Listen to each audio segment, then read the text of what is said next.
और फिर मुझे ये भी बताइएगा ये वीडियो देखने के बाद कि भाई आपको वोकैबुलरी में फायदा हुआ, आपको सहूलत मिली, क्योंकि मुझसे बहुत सारे बच्चे पूछते हैं कि सर नर्स की तो इतनी सारी वोकैबुलरी है, आखिर हम कैसे याद रखेंगे? तो भाई ऐसा कैसे हो कि हमें याद हो जाए? तो भाई बहुत ही इसका आसान तरीका ये है कि आप किसी से ये अल्फाज और उनके मायने सुन रहे हो तो आपको उसके बोलने के अंदाज से, आपको उसके लफ्ज़ों के इंतखाब से हाँ वो चीज़ याद रह जाएगी, बहुत आसान हो जाएगा याद रखना, ठीक है ना? तो ये कोशिश है आप सबके फायदे के लिए, अल्लाह ताला इसमें कामयाबी दे।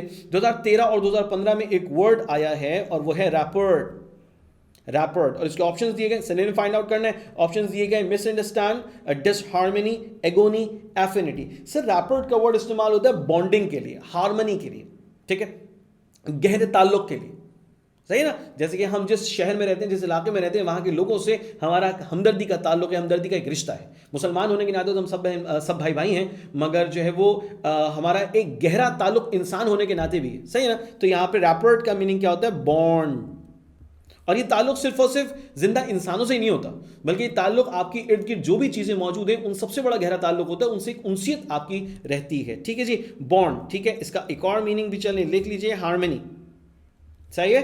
क्लियर हो गया? अच्छा, मिसअंडरस्टैंड बॉन्ड से नहीं, ये भी नहीं होगा। डिसहार्मनी, ये तो इसका एंटोनिम है, हमें एंटोनिम नहीं ढूंढना भाई, हमें सिनोनिम ढूंढना है, सिनोनिम ढूंढना है, सिनोनिम ढूंढना है, तो ये नहीं होगा सर। एगोनी, एगोनी पेन को कहते हैं, तकलीफ को कहते हैं सर। एफिनिटी बॉन्ड को कहते हैं। इलेक्ट्रॉन एफिनिटी पढ़ते हैं भाई आप लोग, क्या हो गया? हाँ, इलेक्ट्रॉन एफिनिटी पढ़ते हैं। एफिनिटी बॉन्डिंग, रिलेट करना, लिंक करना, कनेक्टेड होना। ऑप्शन डी इसका करेक्ट सिनोनिम है। सो the word is venial. Closest meaning हमें बताना है, करीब तरीन मायने क्या है इसकी, कि सिनोनिम इसका बताना है। वीनियल, ऑप्शंस क्या है? मेजर, बी जुवेनाइल, सी इनोसेंट और डी जस्टिफिएबल। देखो वेनियल के मीनिंग्स क्या होते हैं? पार्डनेबल, यानी पार्डनेबल के मायने क्या है? काबिल माफ़ी। एक ऐसा काम जो कि जाहिर सी बात है गलत समझा जाता है, मगर वो फिर भी वो ऐसा है कि उसको माफ़ किया जा सकता है, उसको दरगुजर किया जा सकता है। यानी वो काम अगरचे कि गलत है मगर उसकी बुनियाद सही है, सही है ना? एक ऐसा काम जो कि दरअसल तो गलत लग रहा है मगर उसकी बुनियाद किसी हद तक ठीक लग रही है, तो काबिल माफ़ी। एक शख्स है जो कि भूख में मर रहा था, भूख से निढाल हो रहा था, फाके की कैफियत थी, तो अचानक उसे किसी दरख्त से टूटा हुआ फल नजर आया, उसने लपक के फौरन से उठाया और खा लिया। अब वो फल किसका था, दरख्त किसका था, बाग किसका था, वो ऐसी बात उस वक्त नहीं सोच सका, मगर खाने के बाद उसे बड़ा अफसोस हुआ। भूख तो मिट गई मगर एक अफसोस, निदामत का रहा, निदामत का एक एहसास रहा कि भाई ये ना जाने कौन इसका मालिक था, मैंने बगैर इजाज़त करके खा लिया। अब ये एक ऐसा मामला है जिस पर माफ़ी मांगनी चाहिए, मगर ये काबिल कबूल है, ये कोई ऐसा गुनाह नहीं है, ऐसी गलती नहीं है, सॉरी ऐसी गलती नहीं है कि जो जिस पर सख्त से सख्त सज़ा दी जाए, ठीक है ना? तो ये काबिल माफ़ी है, जस्टिफिएबल, इसको जस्टिफाई किया जा सकता है, इसको जस्टिफाई किया जा सकता है, ठीक है जी? ऑप्शन डी इसका राइट आंसर, राइट सिनोनिम है। इनोसेंट नहीं सर, जुवेनाइल, जुवेनाइल कहते हैं यंग को, यंग नौजवान, ठीक है, सही हो गया sir. Option B juvenile, meaning लिख दिया मैंने, जाहिर सी बात है कि वो हमें कंसर्न नहीं है, हमारे वर्ड का सिनोनिम नहीं है। मेजर अहम को कहते हैं, नुमाया को कहते हैं, मरकजी को कहते हैं, ठीक है? Option D is right answer. Sir next word हमारे पास आया है नस 2015-2017 के पेपर में और वर्ड है ट्रेपिडेशन, वर्ड है ट्रेपिडेशन और उसके ऑप्शंस दिए गए हैं, सिनोनिम ढूंढना है। पहला ऑप्शन है एंजाइटी, दूसरा ऑप्शन है कंपोजर, तीसरा ऑप्शन है पॉइज और चौथा ऑप्शन है इक्वल। सर हमें इक्वल के मायने तो पता है, हमें मालूम है, मतलब इतना बड़ा कोई नया लफ्ज नहीं है, मगर पॉइज की मीनिंग्स क्या होते हैं? पॉइज की मीनिंग्स होते हैं बैलेंस, तवाजुन, ठीक है? कंपोजर, कंपोजर कहते हैं सेल्फ कंट्रोल को। बहुत सारे लोगों ने जज्बाती कोई भी माहौल देखते हैं तो वो समझते हैं कि बस सब कुछ किया जा सकता है, ठीक है ना? मगर बहुत सारे लोग होते हैं सेल्फ कंपोजर, कंट्रोल करते हैं, अपने आप को कंट्रोल करते हैं, उस माहौल के एन मुताबिक एक प्रॉपर बिहेवियर के साथ आते हैं सामने, ठीक है ना? तो कंपोजर्ड होते हैं, ठीक, सेल्फ कंट्रोल को कहते हैं। और एंग्जाइटी तो ऑब्वियसली समझ में आ रहा है, सही ना जी? ट्रेपिडेशन वर्ड है, ट्रेपिडेशन की जो जर्नली सेंस लिए जाते हैं वो खौफ या परेशानी के लिए जाते हैं, सही? खौफ या किसी किस्म की परेशानी लाहक हो। अब जाहिर सी बात है अगर कोई शख्स परेशान है, खौफजदा है, ठीक है ना, तो अंदर ही अंदर बेचैन हो रहा होगा, अंदर ही अंदर बड़ी उसे घबराहट महसूस हो रही होगी, ठीक है ना? तो इसका जो करेक्ट सिनोनिम है वो है एंग्जाइटी, वो है एंग्जाइटी, ठीक है जी? फेयर, वरी दोनों के दोनों उसके सिनोनिम्स हैं और एंग्जाइटी भी उसका करेक्ट सिनोनिम कंसीडर किया जाना चाहिए। ट्रेपिडेशन, एंग्जाइटी, ठीक है, याद रखिएगा। आगे जाते हैं। ओके भाई, नेक्स्ट वर्ड है हमारे पास 2015 में भी आया है, 2016 में भी आया है और वर्ड लिखा है इश्यू, वर्ड लिखा है इश्यू और ऑप्शंस क्या दिए गए हैं? पार्टिसिपेट, ज्वाइन, रॉजर, शन। अच्छा, अब इश्यू के मीनिंग्स क्या है, पहले हमें मीनिंग पता होंगे तो जाहिर सी बात है हमारे लिए काम करना आसान हो जाता है। सर इश्यू के मीनिंग्स होते हैं एब्सटेन, किसी चीज से बचना, पीछे हटना, ठीक है, एब्सटेन फ्रॉम, या अवॉइड भी हो सकता है, अवॉइड भी हो सकता है, ठीक है ना। तो एब्सटेन, अवॉइड। अब मुझे क्या करना है, क्लोजेस्ट ढूंढना है, करीब तरीन ढूंढना है, सही। तो पार्टिसिपेट नहीं, पार्टिसिपेट का मतलब तो किसी काम में शामिल होना, ये नहीं हो सकता। ज्वाइन, जुड़ जाना, ये भी नहीं हो सकता सर। रॉजर, किसी चीज को फुली इंगेज कर लेना, ये भी नहीं हो सकता। ऑप्शन डी शन, बिल्कुल शन होगा। एब्सटेन फ्रॉम, किसी चीज से दूर रहना, किसी चीज से बचना, किसी चीज से बचने की कोशिश करना, एब्सटेन। ऑप्शन डी इसका करेक्ट सिनोनिम है, शन, एब्सटेन फ्रॉम, सेम मीनिंग, ठीक है जी। तो इश्यू का जो करेक्ट सिनोनिम वो शन है, याद रख लीजिए। Okay next one. ओए होए 2013, 15, 16, 17 वर्ड देखो, इतना आसान है और इतनी दफा ये आया है, तो आपके पास भी अल्लाह करे ऐसे ही कोई वर्ड आ जाए या ऐसे ही वर्ड्स आ जाए जिसको आप इजीली हैंडल कर सके। एबहॉर, एबहॉर कहते हैं नफरत को, एबहॉरेंस नफरत को कहते हैं, ठीक है। अच्छा ऑप्शन में क्या, एडोर। मुझे क्या करना है, सिनोनिम ढूंढना है, सिनोनिम। तो भाई एडोर, एडोर के माने होते हैं किसी चीज से बेपनाह मोहब्बत करना, तो ये तो नहीं हो सकता। लवेबल, चाहे जाने वाली चीज जिससे मोहब्बत की जाए, ये भी नहीं हो सकता सर।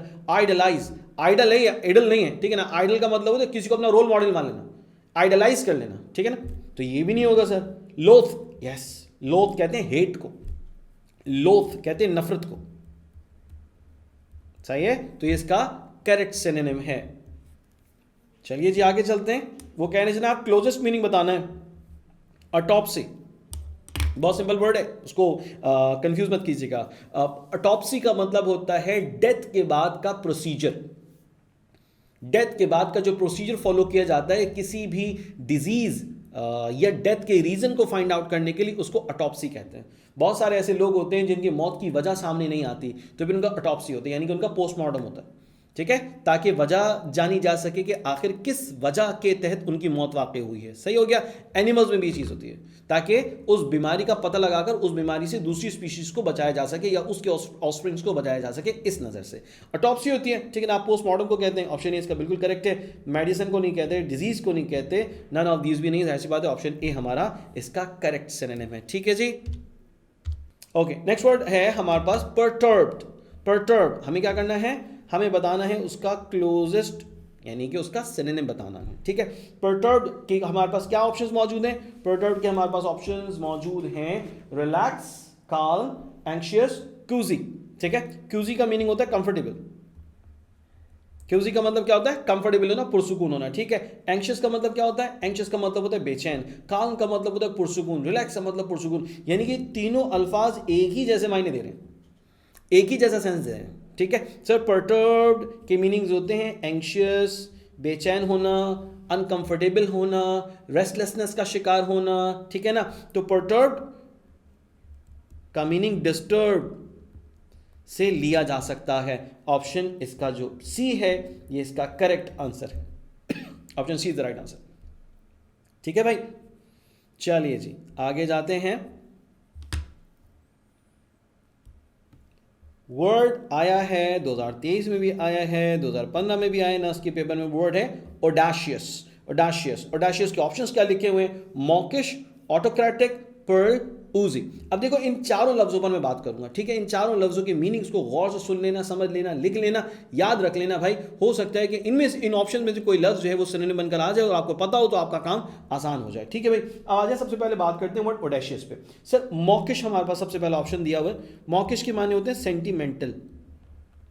सेंटिमेंटल का मतलब होता है क्या, जज्बाती, ठीक है। हसास, ये भी मायने लिए जाते हैं, जज्बाती के मायने भी लिए जाते हैं, ठीक है ना। जो बहुत ही जल्दी रूठ जाते हैं, नाराज हो जाते हैं, सेंटिमेंटल उन्हें कहते हैं, मॉकिश कहा जाना चाहिए उनको। अच्छा ऑटोक्रेटिक का मतलब क्या होता है, ऑटोक्रेटिक का मतलब होता है वो लोग जो कि अपनी ताकत लगाते हैं, अपनी अपनी अपने ऊपर, अपने बेस पर जो है ना वो कोई भी काम करना चाहते हैं, ओनरशिप कर लेना चाहते हैं किसी भी काम को ऑटोक्रेटिक बेसिस पे, यानी सारी ताकत अपने हाथ में रखते हुए उस काम को अंजाम दे रहे होते हैं, उनको हम ऑटोक्रेटिक कहते हैं, ठीक है जनाब। अच्छा जी डेमोक्रेटिक से बिल्कुल उलट है ऑटोक्रेटिक, सही है। अच्छा उसके बाद लिखा है पर्ल। अच्छा पर्ल के ना मायने क्या होते हैं, किसी भी चीज का गैशियस फॉर्म में होना या सोपी फॉर्म में होना ठीक है। गैशियस या सोपी फॉर्म में किसी चीज का होना पर्ल कहलाता है, PERL। गैशियस फॉर्म में या सोपी फॉर्म में, सोप होता है झागनुमा चीज होती है, उसको कहते हैं, ठीक है। उसके बाद लिखा है ओजी। ओजी हमें वर्ड बताते हैं, वो इस ओजी के मीनिंग्स होते हैं मडी, ठीक है, मडी या डर्टी। डर्टी के माने होते हैं गंदा, गदला, मिट्टी वाला, मिटियाला, ठीक है ना, मिट्टी लगी हुई किसी चीज पे बहुत ज्यादा, कीचड़ लगी हुई किसी चीज पे बहुत ज्यादा, तो गंदगी का अंसर उस तरह से बताया जा रहा है। ओजी का मतलब होता है मडी या डर्टी। भाई यहां पर लिखा है ओडाशियस।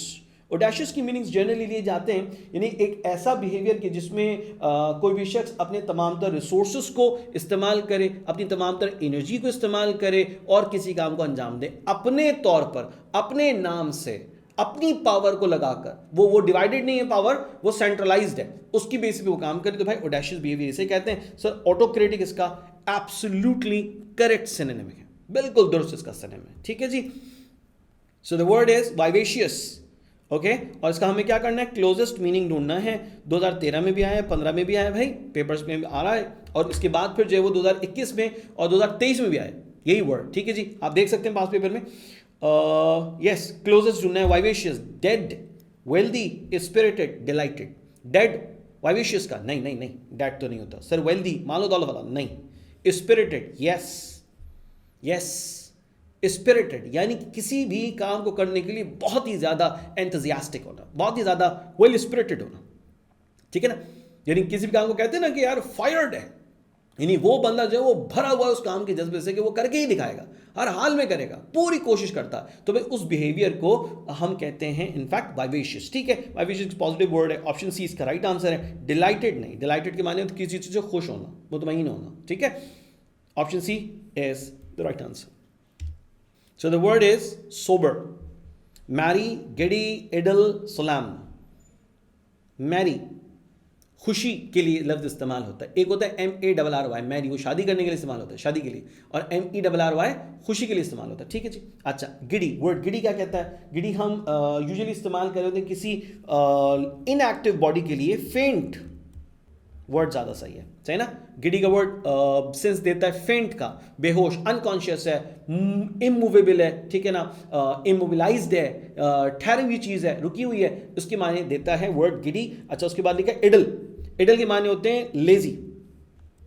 इडल के माने क्या होते हैं? लेजी के होते हैं, ठीक है जी। अच्छा भाई, ABC हमने सुन लिया। सोलैम, सोलैम की मीनिंग्स होते हैं किसी भी चीज़ का बहुत ही सोफिस्टिकेटेड अंदाज में डिज़ाइन होना, किसी भी चीज़ का बहुत ही सोबर होना, जिसे कह सकते हैं कि एप्रोप्रिएट भी होना और डिसेंट भी होना, ये सेंस मिलता है भाई। तो सोबर के लिए जो करेक्ट सिनोनिम है वो है solemn, exactly, option D is the right answer. आगे जाते हैं भाई, नेक्स्ट क्वेश्चन हमारे पास है।